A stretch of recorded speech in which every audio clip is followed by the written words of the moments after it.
Pan India star Prabhas వరుస సినిమాలతో బిజీగా ఉన్న సంగతి తెలిసిందే. ప్రస్తుతానికి రాజాసాబ్ పూర్తి చేసే పనిలో ఉన్నాడు. అయితే క్రేజీ సీక్వెల్ 'సలార్ 2' ఇప్పట్లో ఉంటుందా, ఉండదా అనే విషయంలో క్లారిటీ లేదు. ఎందుకంటే ప్రశాంత్ నీల్ ఎన్టీఆర్ సినిమాతో బిజీగా ఉన్నట్టుగా చెబుతున్నారు. ఇప్పటివరకు అధికారిక ప్రకటన రాలేదు కానీ ఎన్టీఆర్, ప్రశాంత్ నీల్ సినిమాకు దాదాపుగా ముహూర్తం ఫిక్స్ అయినట్టే.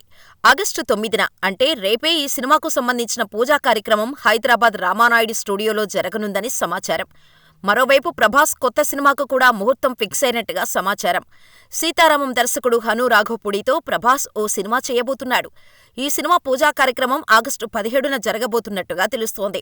వాస్తవానికైతే ఈ సమయంలో ప్రభాస్, ప్రశాంత్ నీల్ 'సలార్ 2' స్టార్ట్ కావాల్సి ఉంది. కానీ ఈ ఇద్దరు మాత్రం వేర్వేరు సినిమాలతో వారం గ్యాపులో ముహూర్త కార్యక్రమాలతో సందడి చేయబోతున్నారు. ప్రస్తుతానికి ఇద్దరూ తమ తమ సినిమాలతో బిజీ అయినప్పటికీ ఈ కమిట్మెంట్స్ కంప్లీట్ అయ్యాక 'సలార్ 2' ఉండే ఛాన్స్ ఉంది. ఇప్పటికే ప్రభాస్కు రాజాసాబ్తో పాటు హను రాఘవపూడి ప్రాజెక్ట్, సందీప్ రెడ్డి వంగ 'స్పిరిట్' లైన్లో ఉండగా ఎలాగూ 'కల్కి 2' ఉండనే ఉంది. ఆ తర్వాత 'సలార్ 2' సెట్స్ పైకి వెళ్లనుంది. ఈలోపు ప్రశాంత్ నీల్ ఎన్టీఆర్ ప్రాజెక్టు పూర్తి చేయనున్నాడు. ఏదేమైనా ఈ ఇద్దరు మాత్రం వారం గ్యాపులో కొత్త సినిమాలు స్టార్ట్ చేస్తున్నారనే చెప్పాలి.